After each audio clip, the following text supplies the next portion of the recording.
నా కొడుకు నా సైకిల్ దొబ్బేసి నాకే వార్నింగ్ ఇస్తున్నాడు. అమ్మ $10 సైకిల్ కోసం ప్రాణం మీదకి ఎందుకు తెచ్చుకోవడం వదిలేంగాను. హలో మా ఈరోజు అయితే ఒక పెద్ద ఇన్సిడెంట్ జరిగింది. మన సైకిల్ అయితే ఎవడో దొబ్బేసాడు. లాక్ నాడు ఎంత సింపుల్గా కట్ చేసాడు కూడా వేసి ఒక్కది మన సైకిలే. దీని అమ్మ మామూలు ట్విస్ట్ కాదు మామ. వాడు నా సైకిల్ దొబ్బేసి నేను ఇంటికి పోతుంటే నాకు ఎదురు వచ్చిండు. అలా ఆపి అరే నా సైకిల్ రా, ఇట్స్ మై సైకిల్ అంటే వాడు ఇది నాది నాకు చాలా రోజుల నుంచి వాడుతున్నా అంటున్నాడు. I will call 911 wait, it's my cycle, I have proofs అన్నాను. వాడు డూ వాంట్ గెట్ స్టాబ్డ్ అంట.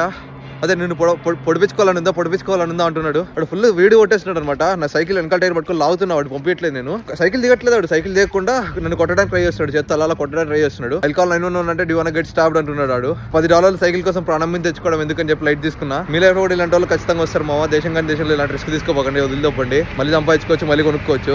ఇది అదే మన ఇండియాలో అయితే గొడవపడి మన సైకిల్ మనం లాక్కోండొచ్చు, మన వస్తువు మనం లాక్కోండొచ్చు. అమ్మ దేశం కానీ దేశంలో మనకి ఎందుకని చెప్పి వదిలేయాల్సి వస్తుంది.